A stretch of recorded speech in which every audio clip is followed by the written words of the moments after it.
vraiment être trop juste.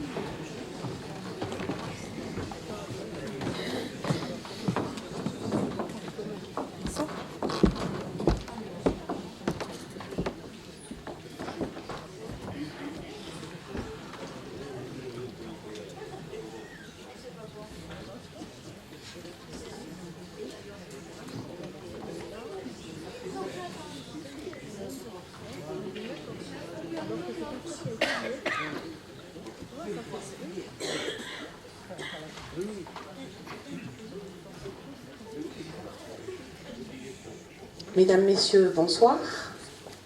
Le quart d'heure landais étant quasiment écoulé, on vous propose de commencer. Merci à tous d'être venus ce soir à la rencontre de la liste Tyros en commun, qui va vous dévoiler ses candidats et bien entendu son projet. Sans plus attendre, je vous propose d'accueillir son chef de file. Il est connu sur le territoire pour son engagement. Je vous propose d'accueillir Gérald Albano.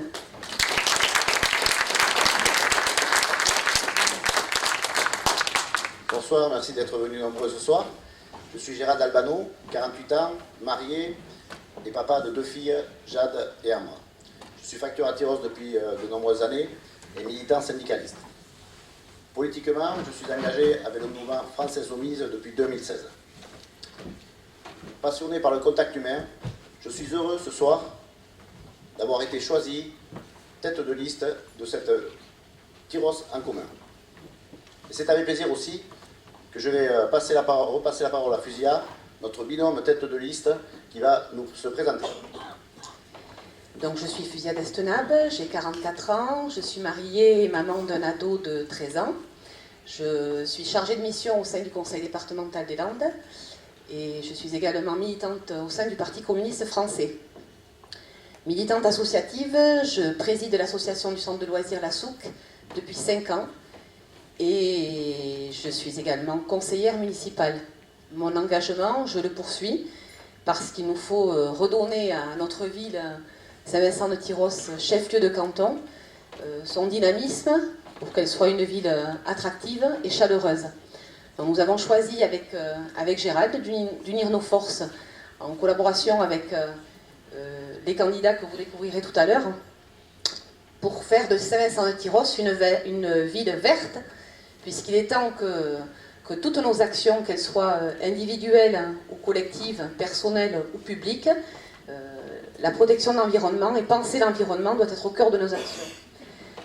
Nous proposons aussi que Saint-Vincent-de-Tyros soit une ville culturelle, parce que la culture, c'est une source d'émancipation et créatrice de liens. Et enfin, une ville solidaire, pour que personne ne soit laissé sur le bord de la route. Du coup, Gérald va vous expliquer la démarche de l'histoire de la liste Tyros en commun. Tout à fait, Fusia. La démarche a été citoyenne et participative. Depuis septembre 2018, nous avons créé un site Tyros Avenir en commun, afin que tous les Tyrosais puissent participer à notre projet que nous allons présenter aujourd'hui. Des réunions thématiques ont été proposées en plus pour aider et proposer un projet intéressant. Donc nous nous sommes réunis plusieurs fois dans l'année afin de créer un groupe et de vous proposer notre programme ce soir.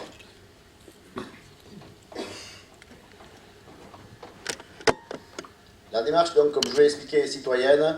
Les idées ont été proposées, publiées sur le site et en fin d'année, nous avons participé atelier par atelier, thème par thème. Tout le monde s'est regroupé et on a choisi les idées les plus importantes. Pas d'inquiétude, peut-être que des idées sont encore dans le site internet, mais nous aurons tranquillement le temps, pendant ces 5 ans, de poursuivre notre programme et d'aller chercher, 6 ans, pardon, de poursuivre le programme et d'aller piocher à nouveau des idées dans le site. Et pour l'instant, thème par thème, nous allons vous décliner les principales idées qui ont été choisies par notre groupe. Voilà, et le premier thème va nous parler de la méthode participative. Un mode de gouvernance plaçant le citoyen au cœur du projet.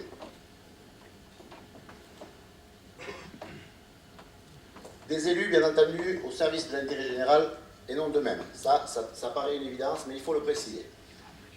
Nous signerons nous sommes engagés à signer une charte pour respecter les engagements et le projet.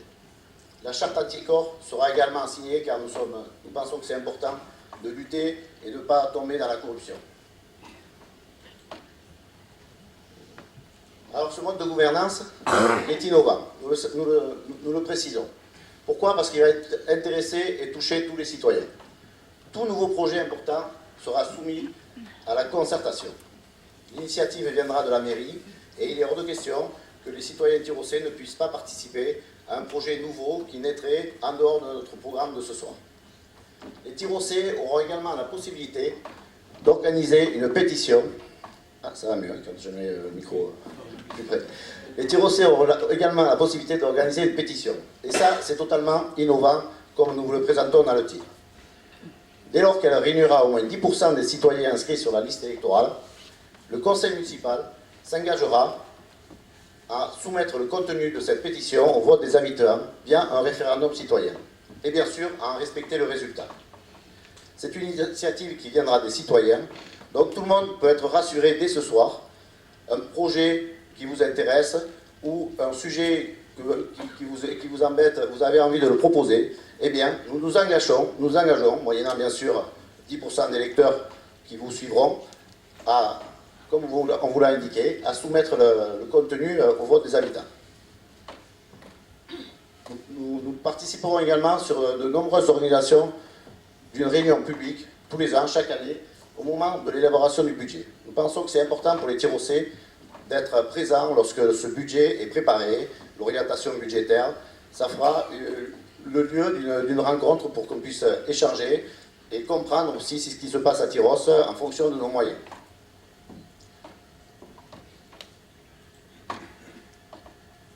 Voilà. Suite à ce premier thème, nous allons passer un point très important de notre programme, la démarche citoyenne et participative. Ça, c'est fait. Je vais laisser la parole à Sophie Berton, qui va nous expliquer un nouveau changement de cap sur la règle verte et l'environnement. Sophie Berton. Bonsoir, je m'appelle Sophie Berton, je suis assistante commerciale dans une agence immobilière à Hossegor. J'ai 3 enfants de 21, 19 ans et 16 ans et je suis militante écologiste depuis l'âge de 17 ans, à Greenpeace notamment. Je me suis engagée dans cette liste d'abord parce que c'est une liste de gauche et qu'elle est très très écolo, vous allez voir. Je suis également à la France Insoumise depuis les élections précédentes. Voilà, donc je suis chargée de vous parler de l'environnement. Donc j'y vais. Alors, notre objectif est de transformer Tyrosse en une ville verte. La règle verte est d'ailleurs le fil conducteur de notre programme. Ça veut dire que toutes les actions que nous serons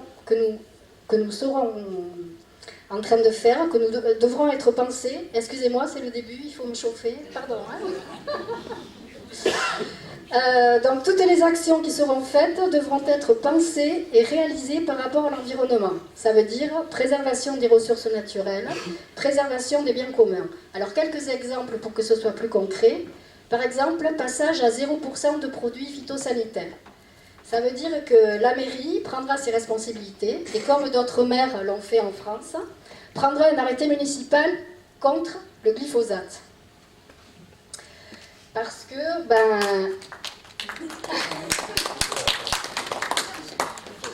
vous savez que le président Macron a d'ailleurs reculé la date de l'arrêt du glyphosate, donc en fait on n'a pas le choix, on est obligé de le faire pour le bien-être de tout le monde. La qualité de l'eau et de l'air. Nous suivrons avec attention les rejets polluants et nous nous engagerons à informer la population en cas de problème. Nous travaillerons avec des associations comme la CEPANSO ou Tyrosse Air, qui a d'ailleurs mis en évidence les rejets polluants d'une entreprise tyrossaise. Grâce à cette association, l'entreprise doit effectuer des travaux pour éviter et limiter les rejets polluants de l'air. Nous serons donc très attentifs à ce que les travaux soient faits. Au niveau de l'eau, l'arrêté municipal dont je vous parlais avant, le zéro glyphosate, ça prend tout son sens, car sur notre territoire, nous avons des lobbies, Monsanto, Maïsadour, et nous devons faire très très attention aux rejets polluants de l'eau. Il y a d'autres associations comme Nous voulons des coquelicots qui sont aussi très très engagées notamment contre l'arrêt des pesticides. Eh ben, c'est pareil, nous nous rapprocherons d'eux.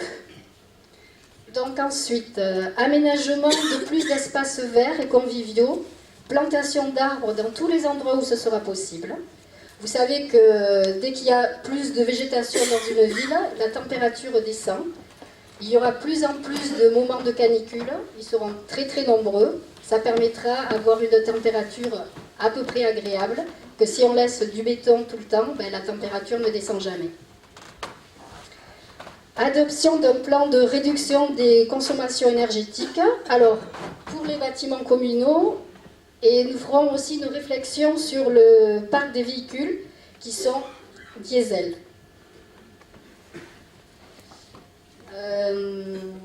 Ensuite, nous mettrons un dispositif pour les plus démunis pour les aider à isoler les logements et nous ferons une lutte contre toutes les pollutions, c'est-à-dire la pollution lumineuse. Il faudra équiper l'éclairage public de détecteurs, la pollution visuelle. On fera respecter la loi pour la lutte de cette agression publicitaire. Vous savez, les panneaux 4x3, ben on les interdira. Et enfin, sensibilisation aux déchets. Alors, certainement des opérations conjointes avec le Sitcom. Et peut-être essayer des poules pour réduire les déchets organiques des particuliers. Mais là, on aura besoin de vous. C'est-à-dire que nous, on vous proposera ça, et c'est à vous, citoyens, ben, de participer et de dire, ben, nous aussi, on prend l'intérêt général, et effectivement, on va s'occuper du poulailler, on ira chercher les œufs, etc. La mairie ne le fera pas, elle va juste vous aider, et vous pourrez essayer de faire plein de choses dans ce sens-là.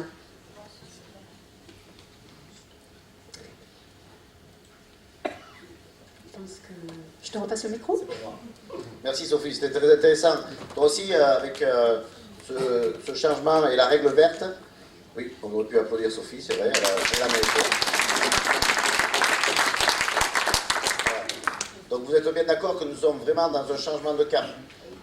Le premier thème, le fonctionnement, va complètement être différent, les citoyens vont maintenant pouvoir décider. Et là, Sophie nous l'a bien expliqué, la règle verte, c'est un changement aussi. C'est pas à Tyrosse depuis des années, et là, on a tout un tas d'idées qui seront émises. Deux projets maintenant. Après ces deux changements de cap, nous allons passer à nos deux projets structurants, innovants pour notre ville. La création d'un jardin remarquable au bois de Fontaine. Donc là, Sophie respire un petit peu. Et elle va nous présenter ensuite le jardin remarquable, ce que c'est exactement et ce que ça va apporter à notre ville.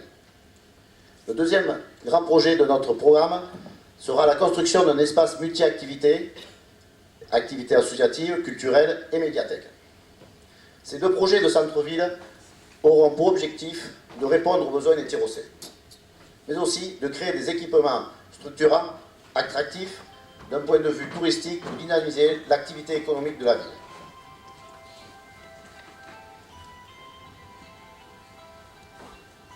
Il s'agit bien entendu de projets destinés à améliorer le quotidien des habitants, mais là, je vais aussi vous parler des utopies concrètes.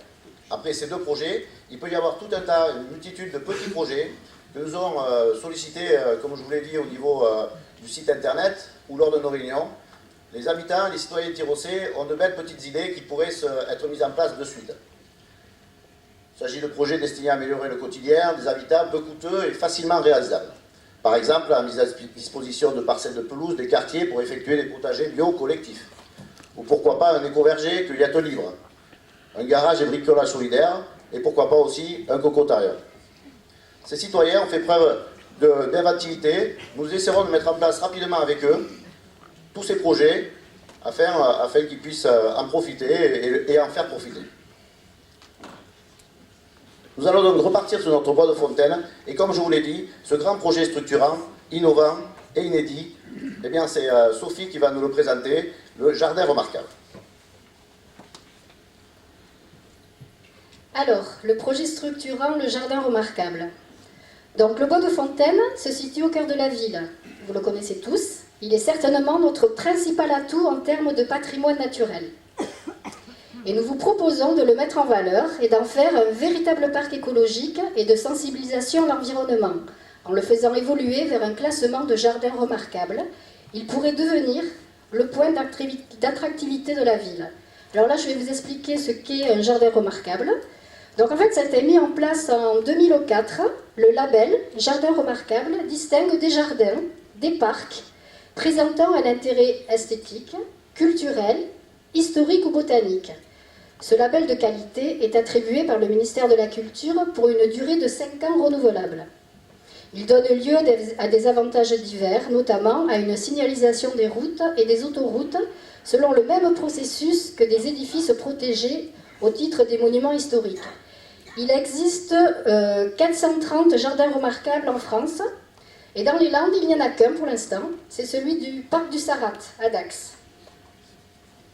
Alors notre projet, il faudra qu'il fasse l'objet d'une programmation paysagère, architecturale et technique, qui aura pour objectif d'évaluer les opportunités de réalisation, les contraintes, les besoins des utilisateurs potentiels et bien sûr le coût.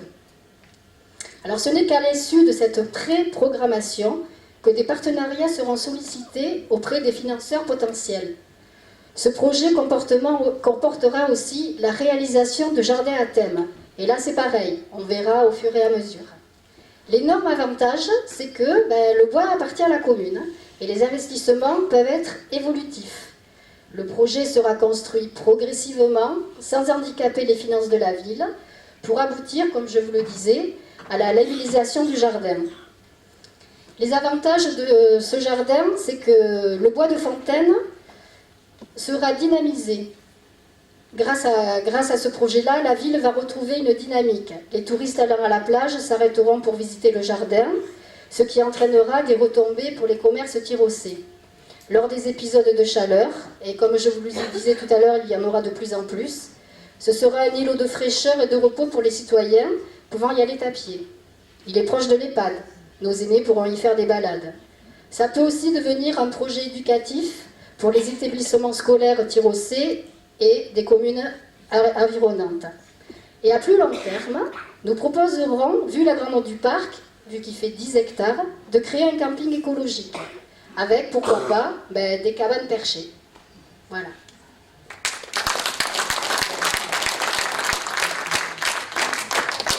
Merci Sophie d'avoir si bien décrit ce joli projet sur notre patrimoine historique à Tyros, ce bois de fontaine. Alors ce bois de fontaine, nous allons vous donner une petite vidéo, car vraiment nous souhaitons vous indiquer dans quel sens il doit venir. Et cet exemple vient de la Dordogne, de Terrasson, et vous allez remarquer qu'on peut absolument arriver à cette même disposition, en prenant le temps, comme vous l'a expliqué Sophie, mais nous sommes certes sûrs et certains que la beauté sera identique. Voilà, je vous propose la vidéo.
Voilà, un très joli jardin. Notre bois de fontaine, il faut avoir confiance en lui, et il a toutes les ressources pour arriver à un tel résultat. C'est un pari, mais un pari très intéressant, bout en verre au milieu de notre centre-ville de Tyros. Voilà, nous allons passer au thème suivant, pas le moins important également. Et je vais laisser la parole à Fusilla qui va nous décrire la culture créatrice de liens.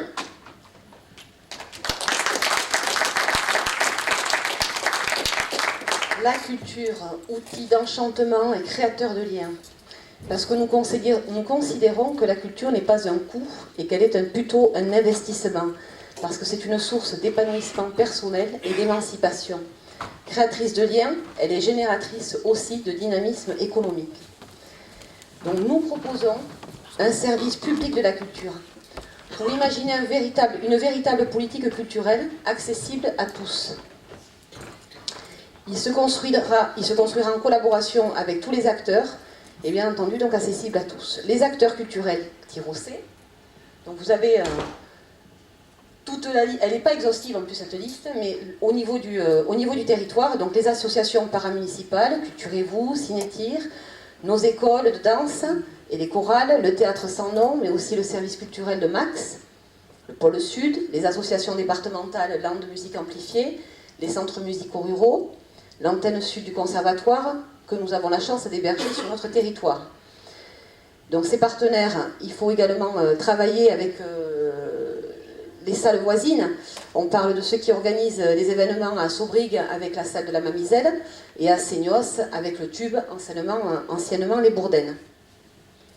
Pour arriver à un service culturel municipal de qualité, il nous faudra, pour pouvoir mettre en œuvre une politique culturelle municipale construite, donc c'est une saison culturelle, une vraie saison culturelle que nous vous proposons, pour pouvoir organiser des événements comme la fête de la musique. Le service sera un interlocuteur privilégié des opérateurs que je vous ai cités, Pôle Sud, etc. Ce service pourra gérer donc les équipements qui seront dédiés à la culture, coordonner aussi les agendas des différents acteurs culturels, afin d'éviter les concurrences entre les sites. Mais il est bien entendu que ce n'est pas parce qu'il y a un concert à Seignos ou au Bourdaines qu'on ne pourra pas non plus proposer quelque chose à Tyros. Le tout, c'est d'élargir l'offre, mais de ne pas se mettre en concurrence sur les mêmes domaines. Donc de travailler en coordination pour pouvoir coordonner donc, les agendas. Cette volonté donc s'accompagne d'un budget trop maigre actuellement pour l'association Culturez-vous, qui est de moins de 6 000 € aujourd'hui.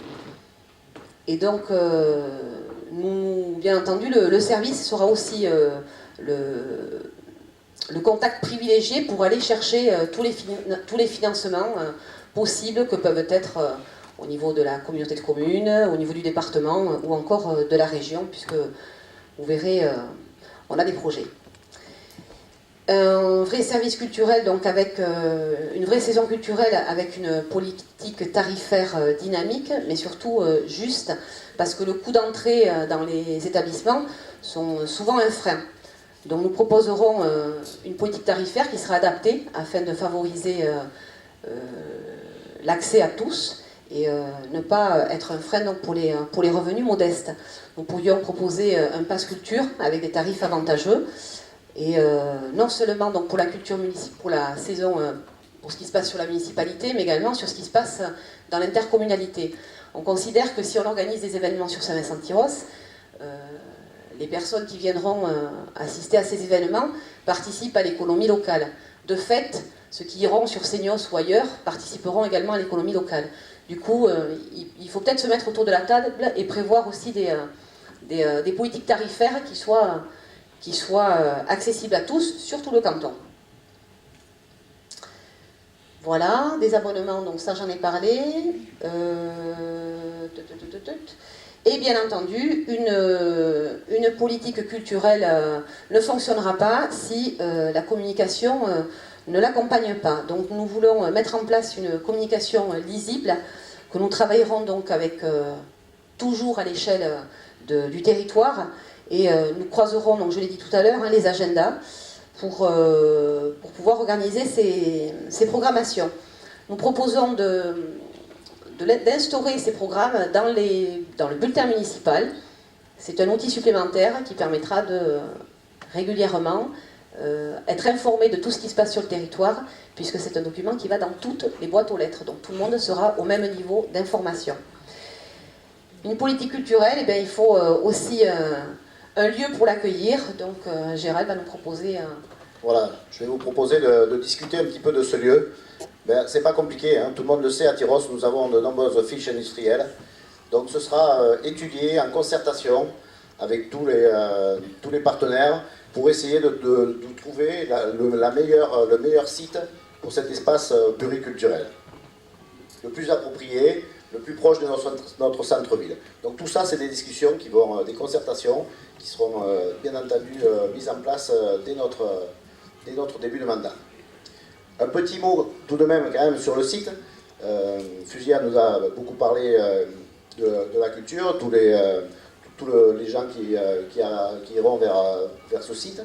Et moi je vais vous parler de l'espace pluriculturel, parce que, pas d'inquiétude, il sera vraiment divers et il touchera beaucoup d'associations.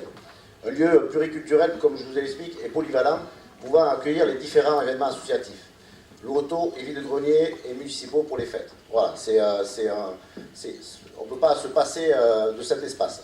Outre cet espace multi-usage vide-grenier, il y aura un bureau de service culturel, un pôle théâtre, une salle de spectacle et aussi une salle multi-usage. Une médiathèque, ça on en a parlé, c'est évident. Pourra se créer aussi un espace jeunesse ou un espace d'expression artistique et pourquoi pas un espace café. Mais comme vous l'a bien précisé Fugia, il faudra y aller peut-être étape par étape. Nous allons d'abord choisir le meilleur site et après nous essaierons de rendre la salle la plus vivante possible afin d'essayer de vivifier le spectacle à Tyros. Voilà. Donc ensuite nous allons vous proposer aussi une vidéo car nous voulons vraiment vous montrer que ces salles peuvent existent concrètement. Alors c'est vrai, il faut le mettre peut-être à l'échelle tyrosaise, mais c'est un début. Et il ne faut pas croire, hein, l'exemple que vous allez suivre ne s'est pas créé en claquant des doigts ou en une année. L'important c'est d'impulser, et c'est notre souhait, la culture et l'espace pluriculturel, un exemple que nous vous proposons.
Voilà, bien joli projet, un état d'esprit que nous voulons insuffler sur Tyros.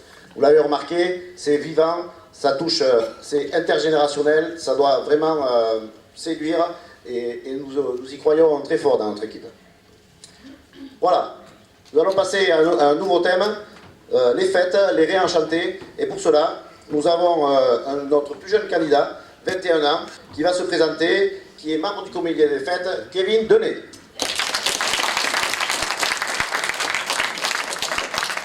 Mesdames, Messieurs, bonsoir. Donc, comme vous l'a dit Gérald, je fais partie du comité des fêtes depuis 3 ans. Donc c'est un thème qui me tient particulièrement à cœur. Avant d'évoquer 3 de nos thèmes qui vraiment donc nous tiennent à cœur, je tiens à préciser que nous ne prendrons aucune décision sans concerter le comité des fêtes qui travaille toute l'année pour offrir aux Tyrossais 4 jours de fête. Donc pour les trois gros thèmes que nous avons, les trois gros sujets, tout d'abord nous souhaitons mettre en place un 5e jour des fêtes qui sera donc dédié au tir au C, accessible à tous, autour d'un repas et pourquoi pas un podium. Ensuite nous voulons également relancer le Corso Fleuri, ce qui est un défilé dans la ville. Et nous souhaitons également relancer des casetas qui auront lieu à la place Plaisance, ce qui permettra donc d'étirer la fête sur toute la ville. Attends, j'arrête. Très bien, Kevin. Merci. Alors c'est vrai, les fêtes c'est important, mais Kevin, tu es bien d'accord, il faut que nous arrivions à faire vivre la fête à Tyrosse durant toute l'année. C'est pour ça que tu vas nous proposer maintenant une série d'événements qui pourra certainement intéresser de nombreux Tyrossais. Oui, donc comme tu as dit Gérald, il faut faire vivre la commune sur toute l'année. Donc c'est pour cela qu'on a plusieurs autres idées. Nous voulons également faire des festivals d'art de la rue et de la jeunesse à travers des concerts de rap et pourquoi pas des compétitions de skate.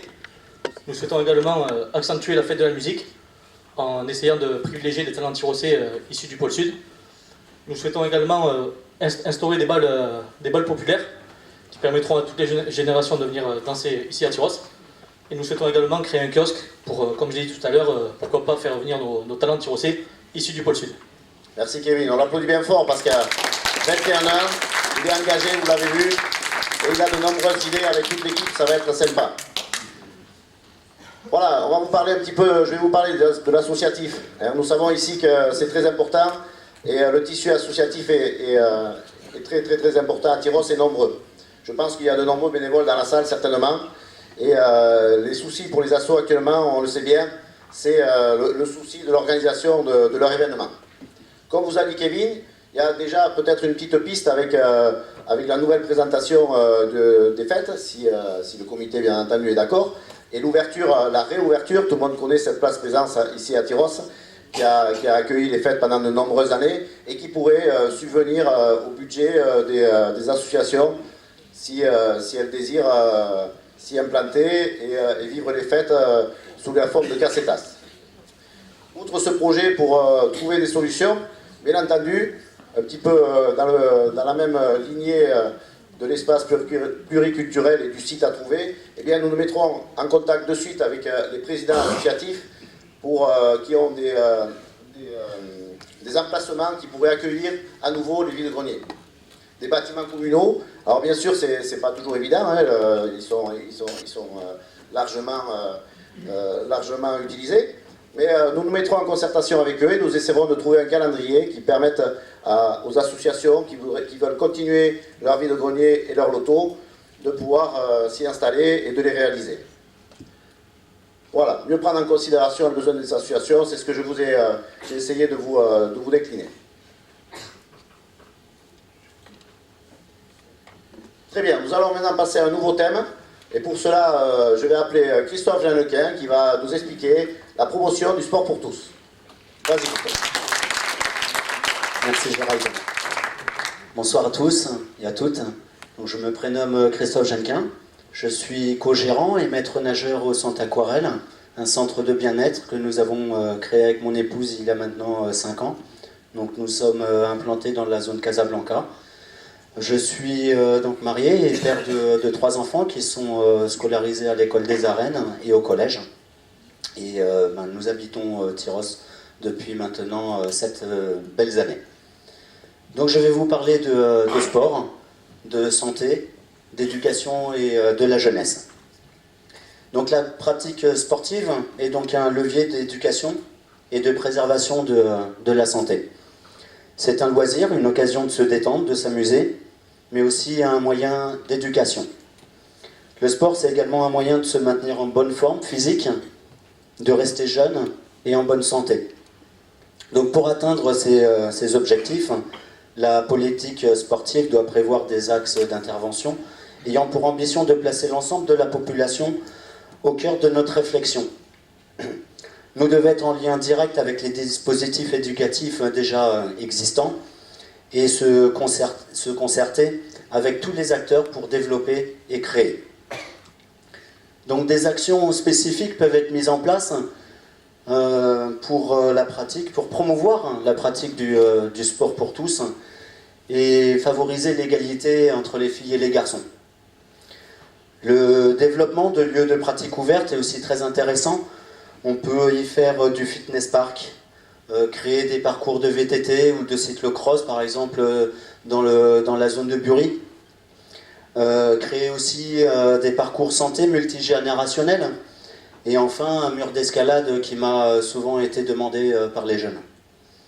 Favoriser l'implantation de nouveaux sports, comme le futsal, tant demandé également par les jeunes, mais aussi par des adultes actifs. Et enfin, contribuer à l'animation locale par l'organisation de 2 événements que nous pourrons peut-être éventuellement faire.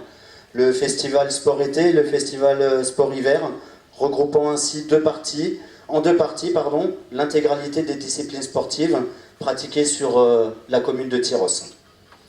Notre volonté, c'est d'y associer en des lieux communs toutes les générations.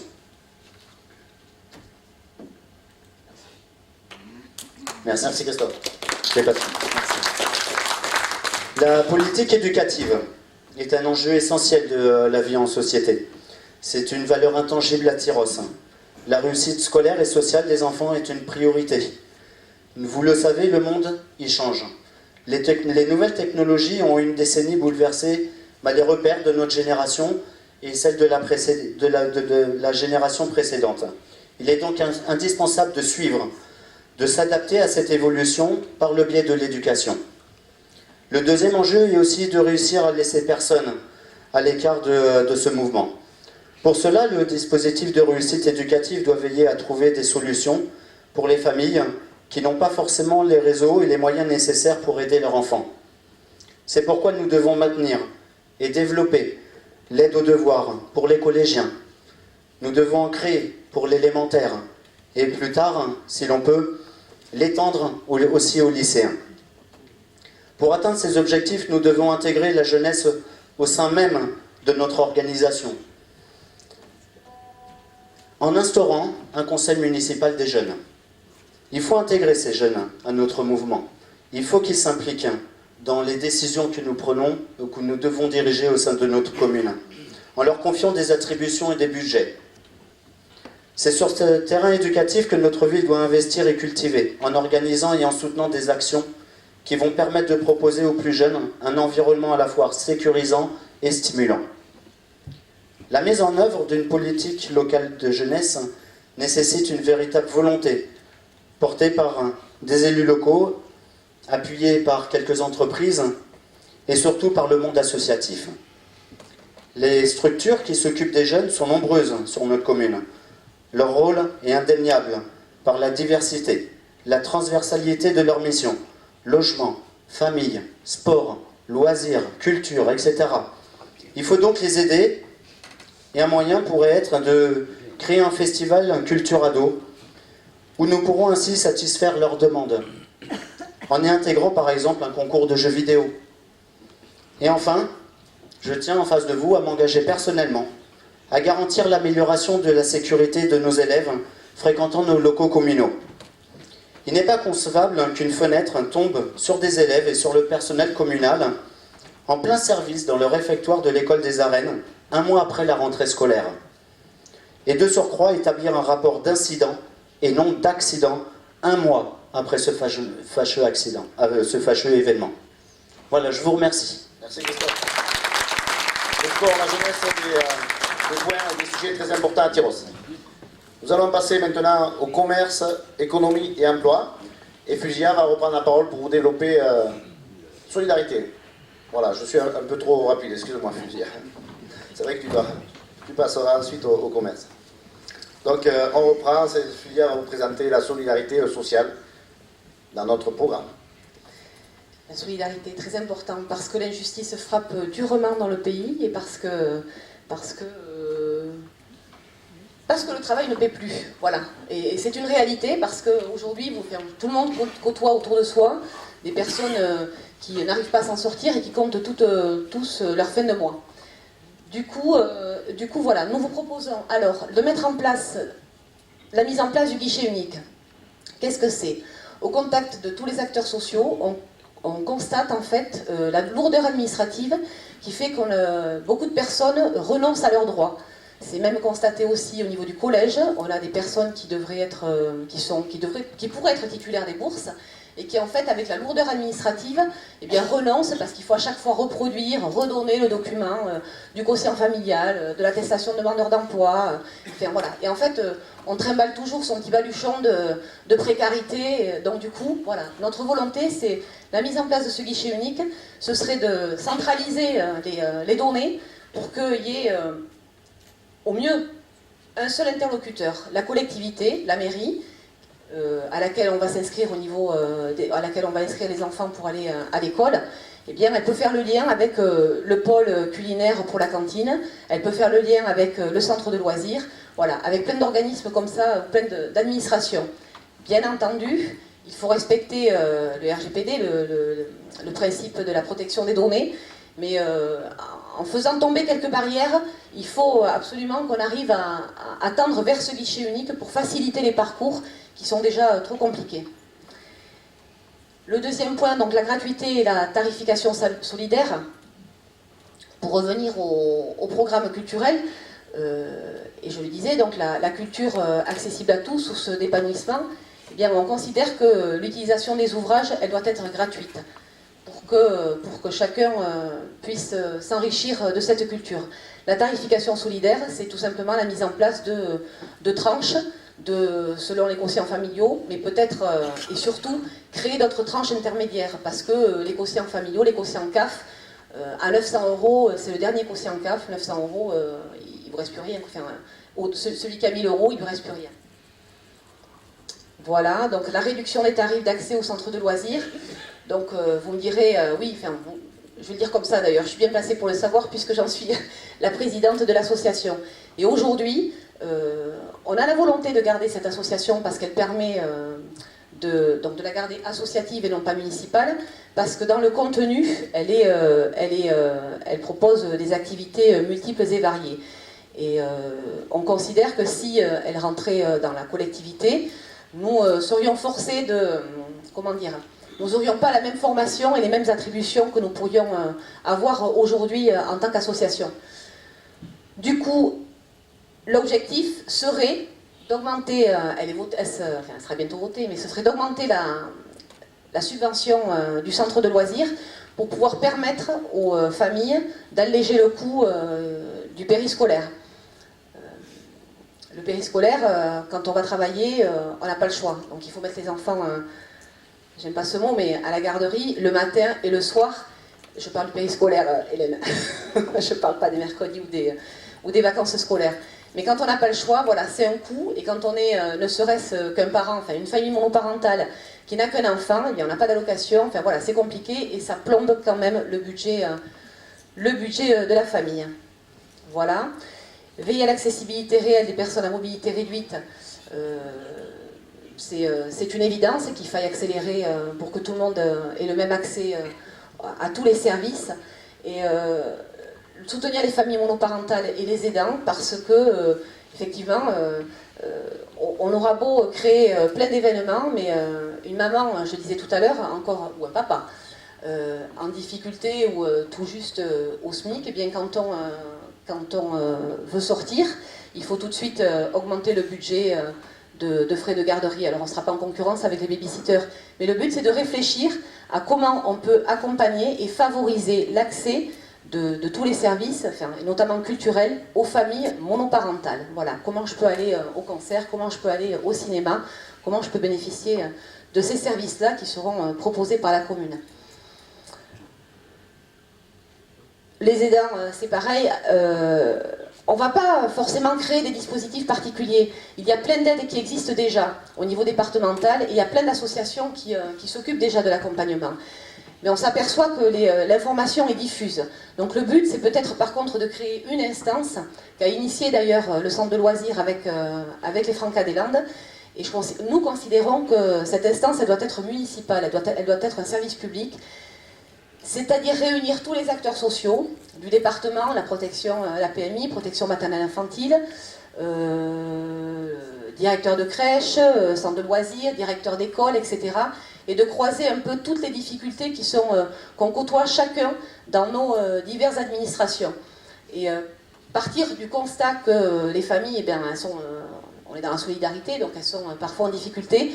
Le but, c'est de se demander comment on peut mieux communiquer, connaître les champs d'action des uns et des autres, et peut-être mieux orienter les familles pour qu'elles trouvent tout de suite le créneau vers lequel il faut aller pour pouvoir les accompagner. Voilà, je pense que j'ai à peu près fait le tour. Merci. Je vais rajouter un petit élément. Je vais rajouter un petit élément qui existe aussi, mais il faut peut-être qu'on aille au-delà. On parle beaucoup d'environnement, c'est très important. On parle d'économie d'énergie, mais aussi ce serait d'accompagner davantage les familles vers l'isolation, les précarités énergétiques. Les isolations thermiques, quand on habite sur un HLM, qui n'est pas forcément de notre compétence, on est bien d'accord. Mais c'est d'accélérer les dispositifs et de permettre aux familles peut-être de s'isoler pour moins dépenser en chauffage l'hiver. Voilà, ça nous paraît important. Il y a des dispositifs qui existent, je disais, ça s'appelle Solia, avec le programme Habiter mieux. Voilà. Et il y a des dispositifs qui existent, on ne les connaît pas, et donc il faut qu'on les fasse connaître pour que chacun s'en saisisse. Voilà. C'est bien.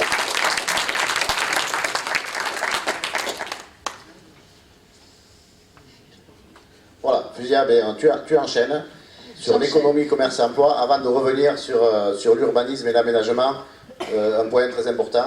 Mais on ne peut pas nier que le commerce et l'emploi, c'est aussi un point que nous devons développer et tu vas nous expliquer les propositions. Oui, avec ma petite race de chapeau quand même, que dans un contexte de mondialisation et de libéralisme effréné depuis plus de 20 ans, notre ville a perdu un trop grand nombre d'emplois. Avec un taux de chômage de plus de 11% de la population active, il y a urgence à recréer les conditions favorables pour relocaliser l'emploi, pour pouvoir vivre et travailler à Tyros. Donc nous proposons de travailler, sachant que les compétences elles sont beaucoup au niveau de la communauté de communes. Donc du coup, nous proposons de travailler avec Max, Marraine Adour Côte-Sud, pour proposer une aide administrative et pouvoir répondre aux appels d'offres. Ça veut dire quoi? Tout simplement, quand une collectivité propose, d'ailleurs on est en contradiction, parce qu'aujourd'hui il y a des regroupements d'achats pour permettre d'alléger les coûts aux collectivités. Sauf que plus on regroupe les achats, plus on va acheter on va s'éloigner des acteurs locaux. Je prends un exemple, ce sera plus parlant. Le papier, acheter le papier. Si Max décide d'acheter le papier à l'échelle de tout le canton, eh bien, on va s'empêcher de faire travailler les entreprises locales, parce que Max va tirer les prix forcément au plus bas, et elle risque de s'adresser à des entreprises qui vont être bien en dehors de notre département, parce que conditions de stockage, plus on a de la place pour stocker, plus le papier coûtera moins cher, etc. Et ça tient aussi du côté environnemental où on limitera aussi les gaz à effet de serre, on limitera les camions sur les routes, si on essaie vraiment de se donner les moyens d'acheter local. Ça veut dire qu'il faut qu'on permette à nos entreprises de pouvoir répondre à ces appels d'offres. Exemple, AgriLocal 40, plateforme du département, qui voudrait très bonne initiative d'ailleurs, pour permettre de nourrir nos enfants avec des denrées locales produites par des agriculteurs locaux. Alors ça marche, ça démarre, ça marche bien, mais on peut encore aller plus loin. Et en fait, on s'aperçoit qu'il y a des petits agriculteurs, ils seraient hyper intéressés de répondre à vendre leurs asperges ou je ne sais quoi, sauf que c'est une entreprise familiale et la lourdeur administrative ne leur permet pas de pouvoir répondre, par exemple, à ces appels d'offres. Donc on pourrait imaginer, c'est pas la collectivité forcément qui pourrait le porter, mais on pourrait imaginer un agent de la communauté Marraine Adour Côte-Sud qui pourrait recenser les agriculteurs, là parce que je parle de ça, mais les autres personnes qui pourraient répondre à des appels d'offres pour les aider à organiser administrativement des dossiers pour pouvoir répondre à des appels d'offres qui soient locaux. Encore une fois, c'est favoriser les entreprises, pérenniser les entreprises qui existent déjà ici. Instaurer des clauses sociales et environnementales dans des appels d'offres, on rejoint un peu ce que je viens de dire, c'est qu'aujourd'hui, la collectivité décide de construire une médiathèque. on peut insérer des clauses sociales et environnementales. Ça veut dire quoi? Ça veut dire qu'il faut qu'on peut mettre dans le cahier des charges qu'on veut que l'entreprise elle fasse de l'insertion sociale. Et on en est garant parce qu'on peut creuser. On veut que l'entreprise utilise des matériaux qui soient respectueux de l'environnement. Enfin voilà, instaurer des clauses sociales et environnementales, ça nous paraît super important. Enfin, favoriser l'installation des maraîchers, on n'est plus dans le même modèle qu'il y a 30 ou 40 ans. On n'a plus forcément envie, les jeunes maraîchers, d'acheter toute une grande parcelle pour y vivre. On a plutôt envie que ce soit un boulot parce qu'on aime la terre et qu'on veut la travailler. Donc du coup, Étal 40, c'est aussi quelque chose qu'a fait Marais-Ladour-Côte-Sud, en proposant 2 parcelles, j'essaie de me rappeler, mais je ne me rappelle plus où elles se trouvent, ce qu'on appelle les incubateurs d'entreprises. C'est mettre à disposition des parcelles à des jeunes agriculteurs qui veulent s'engager pour leur permettre de démarrer et de voir surtout si elle est viable, quoi. Et voilà, organiser en CUMA pour permettre les associations qui ont les matériaux, etc. Voilà, donc favoriser l'installation de maraîchers en proposant des terres agricoles et en proposant un soutien pour la viabilité de l'entreprise. Ce sont des petits exemples. Après, on a beaucoup de choses, et bien sûr, il faut faciliter les accès dans la zone Casablanca, il faudra qu'on y travaille. Elle n'est pas elle n'est pas belle, il faut dire ce qui est. Donc voilà, il y a des entreprises, mais malheureusement, on ne peut pas forcément y avoir accès. Enfin, c'est pas, je veux dire, à part en voiture. Il faut faciliter les accès, il y a des zones à réaménager et aussi à rendre un peu plus attractive. Vous savez que la fibre, elle va bientôt arriver.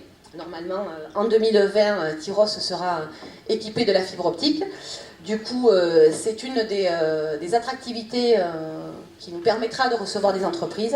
Donc il faudra, tout ça c'est un travail qui se fait bien sûr avec Max qui en a la compétence, mais de permettre l'installation de nouvelles entreprises et de diversifier l'offre qui existe déjà en termes d'économie sur Tyros. Voilà, je pense que j'ai fait le tour. Merci Fusia pour ce joli exposé. T'as une petite chose. Excusez-moi, il me faut toujours un petit temps de truc. Mais je disais, vivre et travailler à Tyros, oui, et une bonne idée aussi d'un coulissier, c'était de mettre à l'échelle de la commune, de mettre en lien peut-être des apprentis avec les entreprises locales. Parce que peut-être que l'apprenti, peut-être que demain, il pourra travailler aussi dans l'entreprise et voilà, faciliter ces réseaux-là. Il faut qu'on soit aussi un créateur de liens, alors administré, collectivité, mais avec tous ceux qui la composent, tous ceux qui la composent et avec nos jeunes. Voilà. Merci Fusia.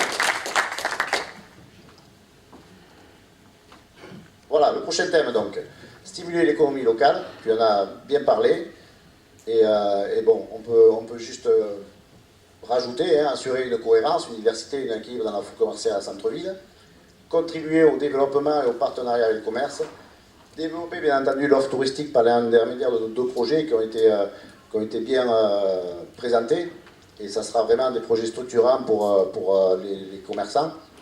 Enfin, on terminera avec l'avenue nationale, lieu de promenade agréable pour stimuler le commerce dans notre centre-ville.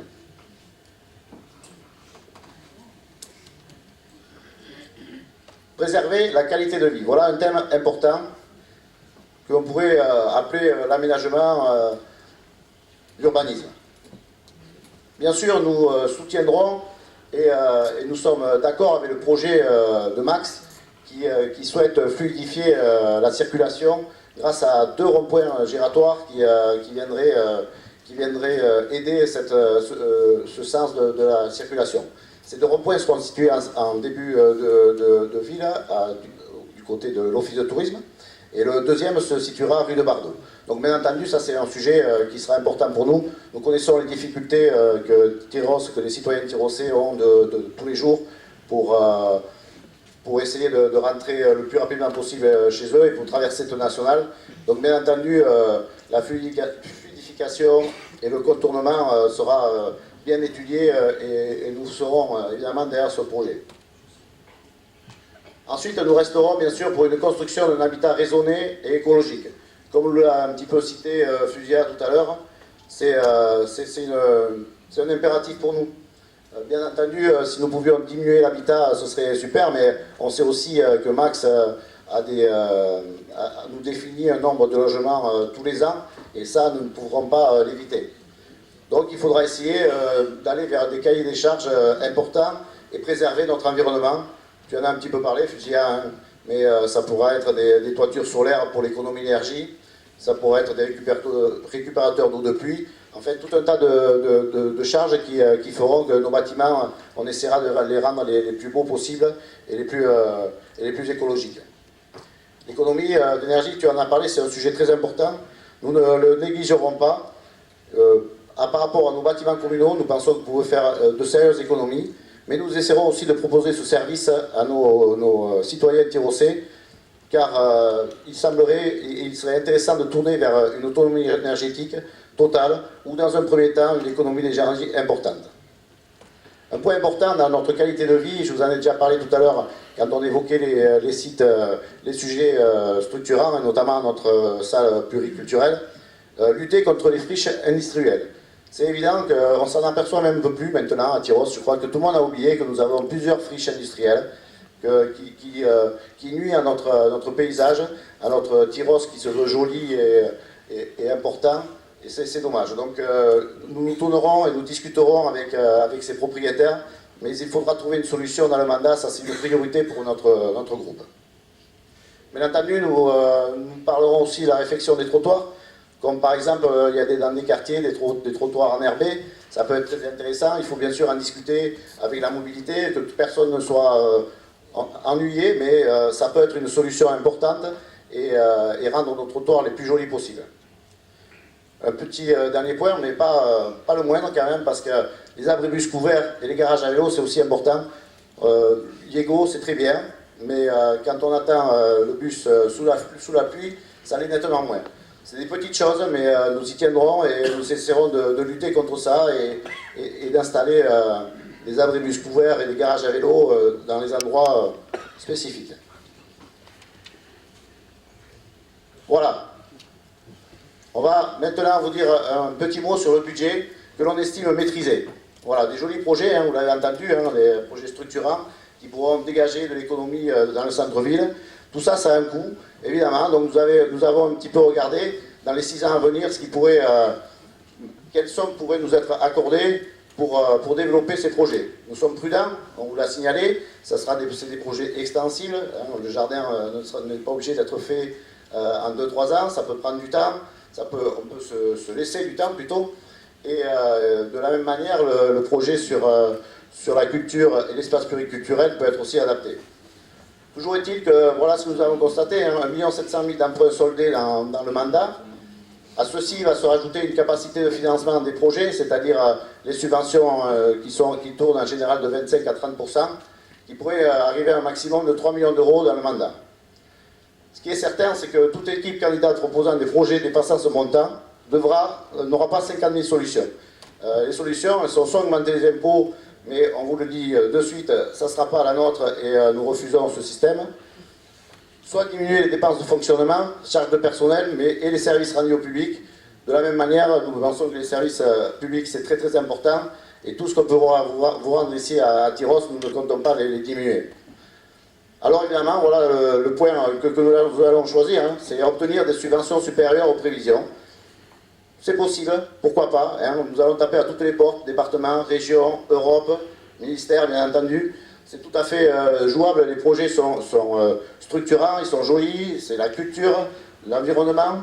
Il n'y a pas de raison qu'on ne puisse pas aller chercher des projets, des subventions beaucoup plus importantes et pouvoir arriver à de belles structures et de beaux projets bien définis. Voilà, je crois que nous arrivons au final de notre programme et de ce que nous allons vous présenter sur ce mandat. Donc ce qu'on pourrait faire peut-être, c'est appeler nos co-listiers, les inviter à nous rejoindre sur la scène. Nous allons bien entendu vous poser vos questions. Il y a des absents. Écoutez vos questions, oui. Mais nous sommes bien 29. Voilà. La liste est Vous pouvez compter. 29. Donc on va vous laisser la parole si vous avez des questions sur tous ces sujets. Il y a Christophe, Sophie, Ivan, Véronique, Olivier, Swan, Étienne, Julie, Kevin, Sylvie, Virginie, Hélène, Thomas, Marie, Cédric, Marie, Isabelle, Jean-Philippe, Dominique, Bruno, donc il est devant les Jacques, Céline, Jean-Claude, Juliette, Clément, Angèle et Eric. Jean-Paul. Pardon, Jean-Paul. Une erreur de frappe, c'est vrai. Voilà, donc on va vous laisser la parole si vous avez des questions, il n'y a pas de souci. Bien entendu, comme la tradition hollandaise, pour de l'amitié, vous sera proposé la salle de la placette en suivant. Mais dans un premier temps, je vous propose de vous laisser la parole. Si quelqu'un a une question, c'est avec plaisir. Jean-Marc, tu prends peut-être passe le micro. N'hésitez pas. Là-bas, en haut.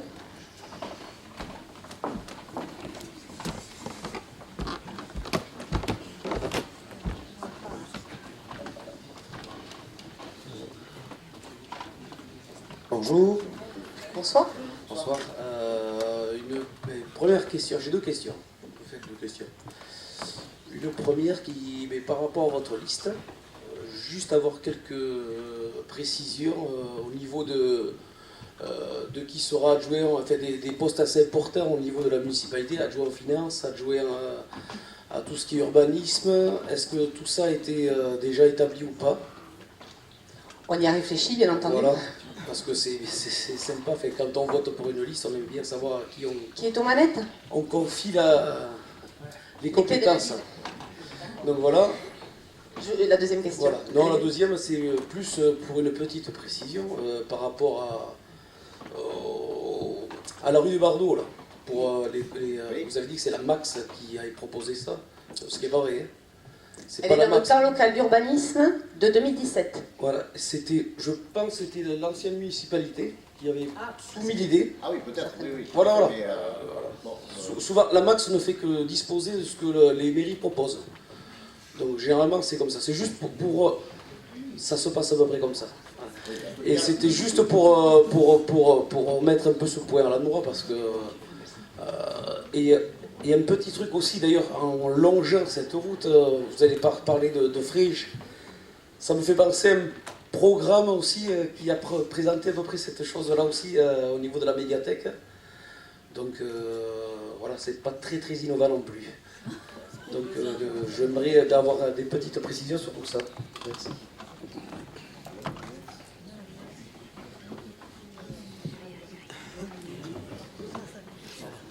La friche. Les friches industrielles, ça fait longtemps qu'elles sont là. Je pense que quand on a un projet, on regarde, on fait un état des lieux et on regarde ce qui existe. Voilà. Donc après, en fonction du projet, je veux dire, l'idée, si vous regardez, vous parliez de l'équipe sortante de 2014, on avait déjà des projets de grandes salles de spectacle, il y avait déjà des projets qui étaient dans les cartons. Donc je veux dire, la réflexion, elle a déjà été menée sur, maintenant elle est peut-être plus orientée sur des questions de médiathèque, des choses bien culturelles, mais parce que c'est évident qu'il manque de culture à Saint-Vincent-de-Tyrosse et que forcément vous faites un état de lieu de ce que vous avez, de ce qui appartient à la commune, et après c'est de quelle façon on va aller discuter le bout de gras pour pouvoir arriver à satisfaire les Tyrossais. Donc il y a plusieurs moyens, après il se peut qu'il y ait d'autres choses qui se vendent, mais je ne vois pas de grandes choses qui puissent être appréhendées. C'est un outil. Il y a l'établissement public foncier local qui permet aussi d'acheter, si la collectivité n'a pas les moyens tout de suite d'acheter un bien, eh bien c'est un outil qui permet d'acheter la propriété. Que ce soit, on peut passer par Max qui demande le PFL, donc établissement public foncier local, d'acquérir le bien, comme ça peut être la collectivité qui demande à l'EPFL d'acquérir le bien. Il y a plusieurs outils, mais bon, après, je veux dire, on habite à Saint-Vincent-de-Tyrosse, donc on fait un état des lieux de ce qu'il y a, et on construit avec ce qu'on a. Donc, voilà. Pour répondre par rapport aux adjoints, oui, voilà, c'est ce que je voulais dire. Nous on considère que la politique, c'est pas un métier. D'abord. Et que, justement, il faudrait un statut de l'élu, je vais parler, on ne s'est pas vraiment concerté pour la réponse, il n'y a pas de truc là-dessus, mais on considère que s'il y avait un statut de l'élu, ben la société aujourd'hui, que ce soit à l'échelle locale, que ce soit à l'échelle nationale, elle serait représentative de la société. C'est-à-dire que l'agriculteur, s'il y avait un statut d'élu, il pourrait être élu. Aujourd'hui, il y a beaucoup de profs, il y a beaucoup de... Vous êtes d'accord avec moi que c'est une certaine caste aujourd'hui qui peut être élue. Donc moi, je pense que... je parle à mon nom, mais je pense que les camarades sont en partie d'accord avec moi. Je pense qu'il y a les techniciens et il y a le politique. Voilà. Nous, on a un projet politique. Alors, bien entendu qu'on a réfléchi à la culture, à qui sera adjoint aux finances, mais c'était pas notre optique de nous présenter de cette façon-là.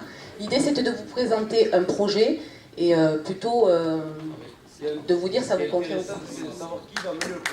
Oui, tout à fait, je comprends ce que tu veux dire. Mais bon, tu as quand même suivi un petit peu, tous les sujets ont été abordés par nos colistiers. Il est évident qu'ils vont aller jusqu'au bout dans les thèmes qu'ils ont abordés. Hein. Christophe était à aborder le sport, l'éducation. On a Sophie qui a abordé l'environnement. Donc tu as déjà quand même des pistes.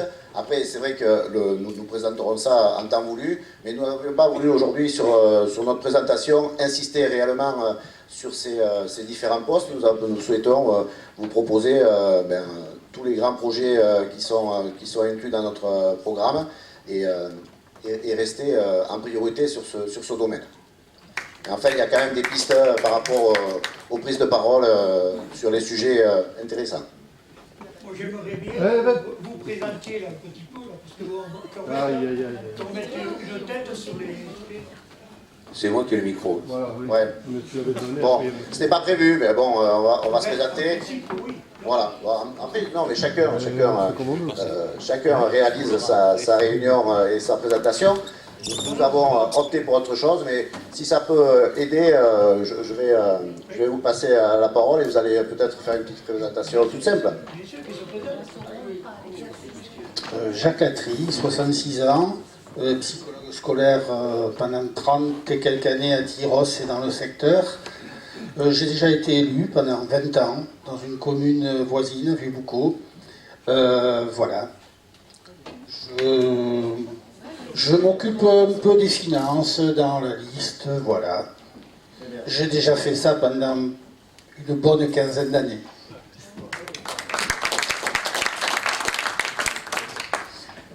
Hélène Biasuti, je suis accompagnante d'élèves en situation de handicap, pas très loin, à Saint-Jean-de-Marennes, dans le collège de Saint-Jean-de-Marennes.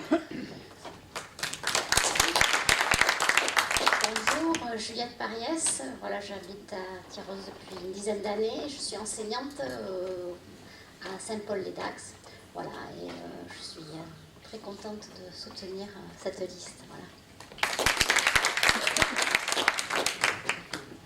Bonjour, je suis Madame Rodriguez Angèle. Je suis agent d'entretien à Seniors. J'habite à Tyros depuis plus de 17 ans.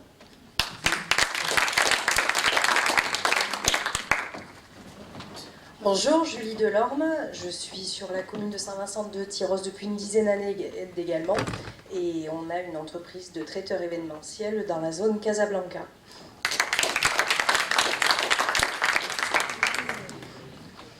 Bonsoir, je m'appelle Thomas Visbo, j'ai 21 ans et je travaille chez la mairie à Saint-Jour et j'habite à Tyros.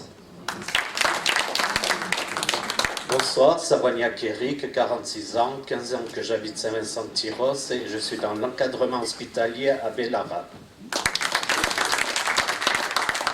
Bonsoir, je suis Isabelle Cotoux, j'habite à Tyros et je suis enseignante à Cap-Breton. Bonsoir, Bruno Languette, enseignant à Cap-Breton, à Tyros depuis une trentaine d'années. Bonsoir, Sylvie Sarah, je suis retraitée de la fonction publique territoriale. Bonsoir, Céline Marcelet, je suis animatrice au centre de loisirs à Tyros. Bonsoir, je suis Jean-Paul Moulian et pas Jean-Claude. Je suis postier, j'arrive juste du travail d'ailleurs, là, voilà, tout simplement.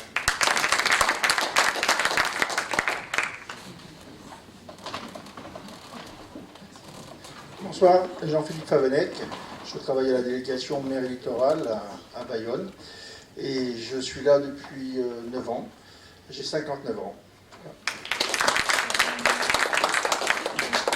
Bonsoir, Virginie Barbeau, je suis aidante familiale de ma fille qui est polyhandicapée. J'habite à Tyrosse depuis 7 ans, mais je suis une ancienne tyrossaise de 41 ans. Bonsoir, je m'appelle Étienne Bergeau, j'ai 50 ans. Je suis nouvel arrivant sur Tyrosse depuis 1 an et quelques mois. Et je travaille au cinéma de Tyrosse comme projectionniste. Bonsoir, je m'appelle Véronique Berthelot, je suis à Tyrosse, j'habite Tyrosse depuis plus de 20 ans. Je suis à la retraite, mais je suis aussi présidente de l'association Cinétir qui gère, au moyen du DSP, le cinéma de Saint-Vincent.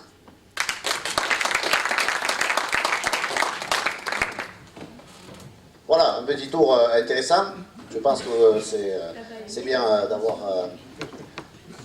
posé oui, ces noms sur nos candidats. On peut continuer les questions? Oui, vas-y. Ouais. Oui, bonsoir à toutes, bonsoir à toutes. Je m'appelle Serge. Voilà, vous n'êtes pas sans savoir que Tyrosse est une ville taurine.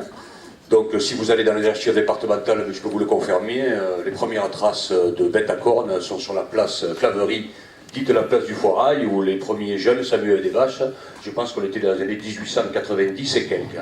Voilà. Et depuis, Tyrosse a une histoire taurine. Nous avons des arènes construites en 1925, avec un riche passé taurin. Donc, Gérald, c'est à toi que je vais poser la question. Est-ce que votre équipe va maintenir les traditions à Saint-Vincent-de-Tyrosse qui existent depuis 1934 dans nos arènes? C'est tout. Merci Serge. C'est un point important, tu as raison. Alors, notre équipe, bien entendu, je ne dirais pas qu'on s'y attendait, mais on en a discuté. Et c'est vrai qu'il y a un avis un petit peu partagé dans notre équipe, mais il y a une solution qui a été trouvée, c'est-à-dire que nous maintiendrons l'état actuel de la corrida. Il y a hors de question pour l'instant d'y toucher. Mais comme je vous l'ai expliqué, le mode de gouvernance, c'est un point très important de notre nouveau fonctionnement. Donc là, tu le sais, Serge, il y a beaucoup de passionnés, mais on le voit. Je ne parle pas que de la corrida. Hein, oui. Tout le reste. Tout à fait. Il y a beaucoup de passionnés, il y a des gens qui ne veulent plus ce genre de tradition. Donc, nous ouvrons toutes les portes, mais bien entendu, nous ne serons pas, on l'a bien expliqué, je crois, j'espère que vous l'avez bien compris, hein, le référendum, il ne sera pas à l'initiative de la mairie, mais bien à l'initiative des citoyens, si jamais ils arrivent à trouver une pétition qui irait dans le sens de stopper ces traditions locales et aussi la corrida. Donc voilà, notre position, elle est là. Nous, c'est que c'est à vous à le dire avant de poser la question. C'est à vous à dire si vous êtes pour la tradition taurine. Voilà, c'est ce que j'ai dit. Nous continuons. Absolument, enfin, nous n'abandonnons pas cette... voilà. Je l'ai dit, je l'ai dit au départ. Il y en a qui sont d'accord, pas d'accord. Non, j'ai dit notre position. J'ai dit notre position. Tu l'as peut-être pas entendu, mais on en a discuté, ça a été un sujet. Et donc, on est d'accord pour continuer ces traditions. Simplement, nous sommes tout à fait ouverts et... le mode de gouvernance, c'est un point important, parce qu'on sait que c'est un sujet qui est débattu, et si jamais les Tyrossais trouvent un pourcentage important pour nous donner une pétition, nous nous sommes engagés, mais sur ce sujet comme sur d'autres. C'est le mode de gouvernance qui maintenant sera à Tyrosse de cette manière.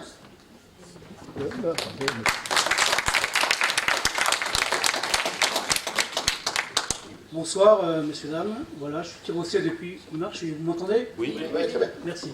Voilà, dans votre programme, vous ne parlez en aucun cas de la sécurité, que ce soit de la sécurité routière, de la sécurité. Alors, il y a des lycées, il y a des collèges, il y a beaucoup de jeunes, et la population grandissante.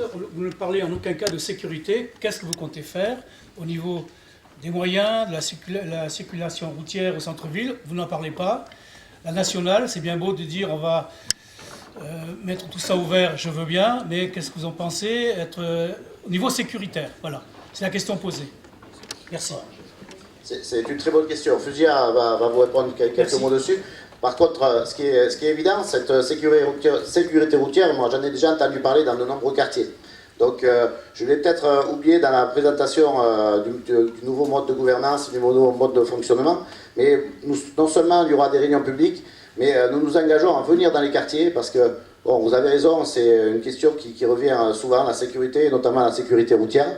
Et nous nous engageons à venir dans vos quartiers au moins une fois par an. Je parle en connaissance de cause. Hein, dans mon quartier, malheureusement, on a vu l'équipe en place une fois en 6 ans. Et la sécurité routière n'est toujours pas là, n'est toujours pas présente parce qu'il faut du temps, on n'a pas les compétences. Donc nous sommes vraiment bien décidés à venir discuter avec vous, à être au contact, mais surtout à suivre les projets. On vous l'a expliqué, hein, le fonctionnement va être différent et la parole sera donnée et la concertation aux citoyens. Donc nous viendrons dans un premier temps donc, vérifier, regarder, enquêter. Et après, même si nous n'avons pas la compétence, il faudra pousser très fort au niveau des gens de compétences, c'est-à-dire de Marennes à Dour-Côte-Sud, pour rendre nos routes et une sécurité routière très importante et la rendre juste et équilibrée. Lia, tu veux dire un mot aussi ? Oui, je veux dire un mot, oui, parce qu'il faut savoir si on parle de la circulation en centre-ville par rapport aux poids lourds, il y a un arrêté préfectoral qui est toujours en cours et qui interdit aux poids lourds de plus de 7 tonnes 5 de passer. De Saint-Jour-de-Marennes jusqu'à Tarnos, ils sont censés emprunter d'autres voies dès lors qu'il n'y a pas de desserte locale. Il existe... Non, madame. Le Saint-Jour, c'est interdit aux 19 tonnes. À partir de Saint-Jour, pour traverser Tyrosse. C'est un arrêté préfectoral, mais qui n'est pas mis en vigueur pour multiples raisons. Non, moi, je vous parle de sécurité au sein de la ville de Tyrosse, nous sommes bien d'accord. Les lycées, les collèges, il y a beaucoup de jeunes, et de plus en plus ça va grandir, on va arriver à 10 000 habitants. Au niveau de la commune, est-ce que vous comptez augmenter peut-être la police municipale, être en accord, en coéquation avec la gendarmerie? Vous n'en parlez pas. On ne sait pas si la gendarmerie existe, si la police municipale existe. On ne sait pas, on ne la voit pas. Maintenant, qu'est-ce que vous pensez faire? Merci. Alors, on est aussi pour le maillage du territoire avec des voies douces. Et il faut les sécuriser. Nous, ce qu'on veut, c'est travailler avec Max, qui parfois nous fait chuter une voie cyclable et finalement on atterrit sur une souche. Il faut passer sur la route pour continuer son chemin. Toutes ces voies-là, il faudra qu'on s'y attaque et qu'on active le travail, qu'on aille plus vite. La question de la police municipale, on ne l'a pas abordée. Franchement, on ne l'a pas abordé. Après, on ne va pas forcément... le projet, il est sur Internet aussi. On n'est pas exhaustif dans tout ce qu'on propose. Il y a plein de choses qu'on propose, mais que l'on n'a pas dites. Ceci dit, la sécurité, vous avez raison. Il faut mailler les territoires pour pouvoir faciliter aussi la mobilité, notamment avec les voies douces. Il faut aussi... on a l'intention, avec les commerces du centre-ville, de matérialiser les voies cyclables, parce qu'aujourd'hui, vous ne savez pas quand vous arrivez à vélo s'il faut rouler sur la route, s'il faut rouler sur le trottoir. Il faut rouler sur le trottoir, sauf qu'il n'y a pas de matérialisation. Donc ça, on va le faire en partenariat avec les commerces, puisque vous savez qu'il y en a qui ont des terrasses qui sont sur les trottoirs. Donc toutes ces choses-là, bien entendu, ça fait partie du volet urbanisme. On n'en a pas par aménagement, on n'a pas tout évoqué. Mais bien entendu qu'on va s'y attaquer. Il faut que toute la ville soit maillée, de toute façon, en voie douce. On réfléchit même à mettre à disposition des vélos. Pour pouvoir se garer sur un parking au niveau de la commune, de la mairie, et ensuite pouvoir aller faire tout ce dont on a besoin au niveau administratif, ou aller je ne sais où, pouvoir y aller à vélo et revenir garer son vélo. Vous avez compté le nombre d'abris vélo, enfin de garages à vélo? Voilà, il n'y en a quasiment pas. Il y en a un à la mairie, mais c'est tout ce qu'il y a. Donc voilà, toutes ces choses-là, et le camarade disait aussi j'aime bien cette expression, par rapport aux abribus, il vaut mieux aujourd'hui être un chariot chez Leclerc qui est abrité, plutôt qu'attendre le bus sous la pluie, parce que les abribus ne sont pas abrités. Ce n'est pas des moyens de favoriser le transport et la mobilité. Après, on a également un outil super important qu'il ne faut surtout pas négliger, avec la gare SNCF. Et là aussi, on a tout un travail à faire avec le pôle multimodal qui est dans les cartons depuis très longtemps. Mais là, on sait très bien que c'est la SNCF qui freine parce que... Qui c'est qui dit non? Non, ça fait très longtemps que le pôle multimodal est et en particulier la SNCF freine pour des problèmes d'accessibilité. Donc, pour le moment, c'est moi qui ai le micro, monsieur. Donc, je vous demande de respecter. Voilà, donc il y a plein de choses à faire, bien entendu au niveau de la mobilité, et vous l'avez compris, le sens de notre, l'ADN un peu de notre programme, c'est l'environnement. Donc, et ça passe avec, ça va de pair avec la sécurité de nos enfants et de nos mobilités en général.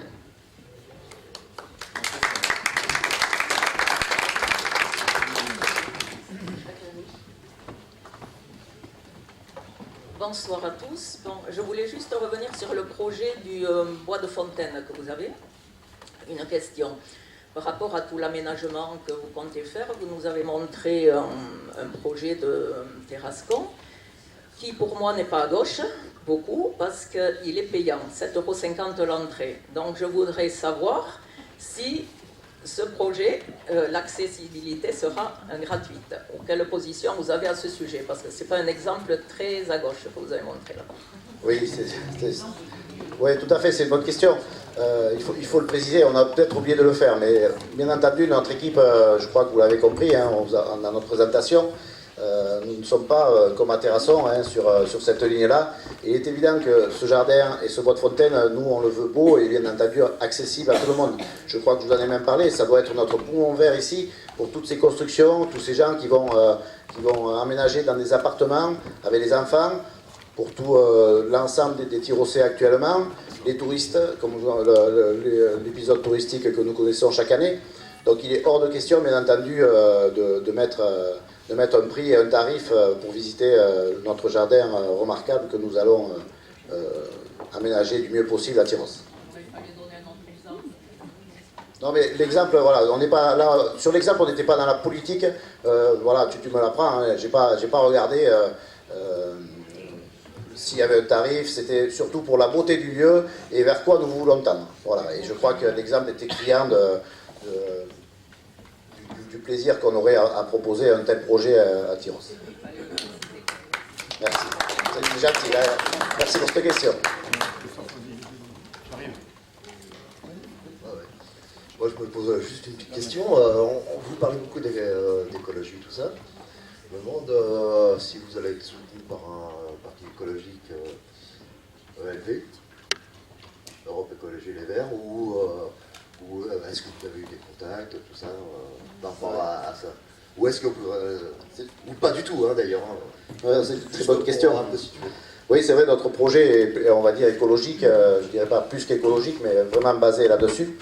Et c'est vrai que ce soutien, nous l'avons peut-être attendu, mais curieusement, les sympathisants et les militants d'Europe Écologie Les Verts ne sont pas tournés vers nous. Alors, écoutez, nous, on va s'en sortir. Hein. Je pense que les Tyrossais vont lire le programme et vont vite se rendre compte du problème. Oui, moi je vais compléter quand même, parce que l'écologie, elle n'appartient pas à un parti. Voilà. Elle n'appartient pas à un parti, elle doit être au quotidien.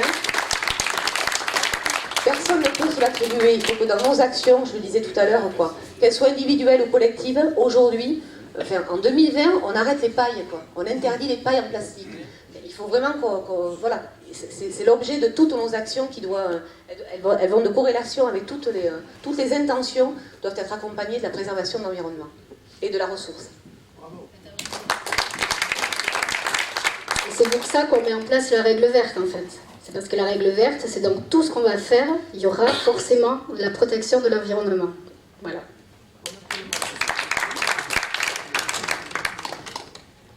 Je me promenais hier dans le bois de Fontaine, justement, et le projet que vous montrez de Tarascon ne me fait pas du tout rêver, parce que le bois de Fontaine, c'est un milieu naturel. Le Tarascon, là, ce que j'en ai vu, c'est très urbanisé, très bétonné. Je pense qu'il faut faire autre chose et imaginer autre chose. La première chose qu'il faudrait faire pour que le bois de Fontaine devienne vraiment un lieu, un poumon vert de la ville, c'est qu'il y ait un air respirable dans ce bois de Fontaine, qui est un couloir qui absorbe toutes les fumées de ces panneaux. Voilà. Donc, il faut commencer par là, je crois.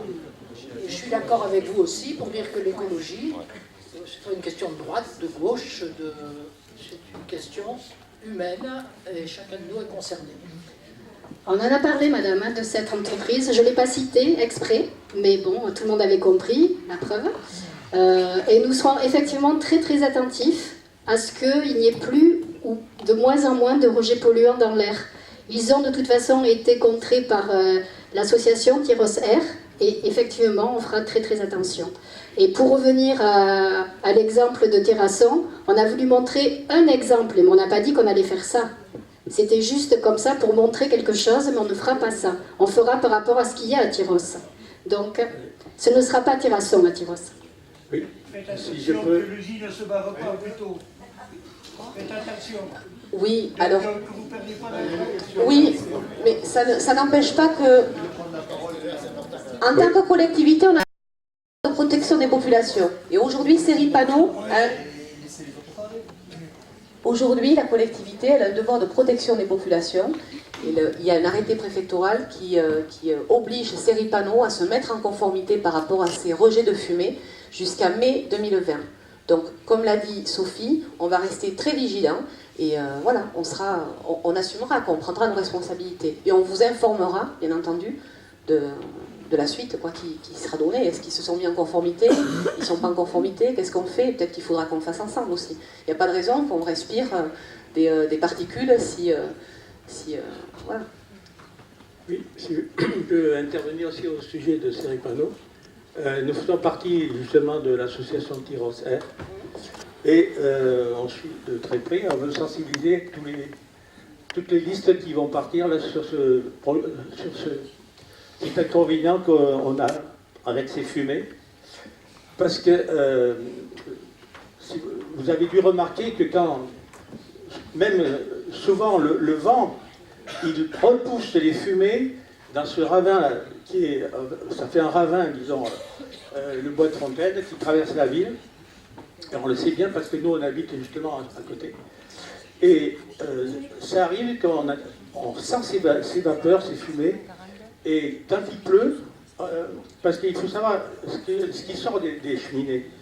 Il faut savoir comment c'est fabriqué, ce qu'ils fabriquent. Les panneaux sont fabriqués avec toutes les scories, les écorces de bois, et tous ces bois qui sont récupérés par ces hausses, et ils sont donc mixés et ils sont mélangés avec des résines spécifiques qui contiennent des produits dangereux. C'est pressé à 200 degrés, c'est pressé à 200 degrés, et les fumées qui sortent, ce n'est pas de la vapeur d'eau seulement, mais il y a aussi dedans ces fameuses particules. Donc, on insiste un peu là-dessus. On ne veut pas, comme on dit, la mort du pêcheur. Ce qu'on veut, c'est que si on aide et qu'on porte ce sujet, puisqu'on est dans l'environnement et qu'en ce moment, tout le monde est sur l'environnement et la protection et l'écologie, on peut faire justement au Bois de Fontaine quelque chose de très bien, mais il faut commencer par assainir l'air. Et il faut savoir que le préfet, dont vous avez cité tout à l'heure le nom, enfin, il s'appelait M. Vaux, il a été changé, il change, il part maintenant, il va commander la gendarmerie. Et c'est une femme qui va la remplacer, c'est depuis le 5 février, donc c'est tout récent. Et lui, il était bien au courant, puisqu'il avait reçu des représentants de notre association. Mais maintenant, je pense qu'il faut remettre le travail sur l'établi, comme on dit, parce que la nouvelle préfète, elle est peut-être pas aussi bien informée, il va falloir l'informer. C'est pour ça que je voulais vous sensibiliser sur ce sujet-là. C'est justement de continuer l'action pour qu'on assainisse. Alors, il faut savoir que si l'usine, elle pourra être aidée par le département et l'État, à condition que vraiment ils mettent leur projet sur les nouvelles cheminées, et qu'ils fassent des devis. Enfin, absolument. Absolument. Absolument. Et on a évoqué l'air, et Sophie en a parlé aussi tout à l'heure par rapport à l'eau. Voilà, on a eu aussi des épisodes de pollution d'eau, et c'est évident que avec notre rôle de responsable de protection des populations, on s'attellera à cette surveillance et surtout à vous tenir informés des conduites à tenir. Voilà. Et si on n'y arrive pas, peut-être que la mairie, avec des injonctions, si elle n'arrive pas à obtenir ce qu'elle doit pour ses populations, eh bien, de la même façon que Tyroser l'a fait, eh bien, on vous prendra à nos côtés, on vous appellera à nos côtés pour avoir gain de cause. Il faut que, voilà. C'est vraiment le genre de sujet avec Fusia qu'on ne va pas négliger.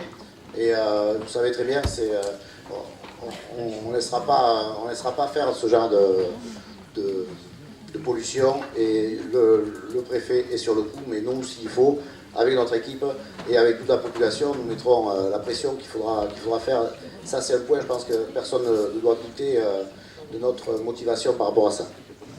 On va peut-être... voilà. Le temps est maintenant épuisé, donc ce qu'on va vous proposer, c'est de venir prendre un petit verre avec nous, peut-être poser quelques questions, n'hésitez pas à nouveau là-bas. Mais voilà, je voudrais vous remercier pour cette soirée de présentation. Et je remercie toute l'équipe qui a été performante ce soir et nous essaierons d'être avec vous et en soutien tout au long de notre futur mandat. Merci à tous.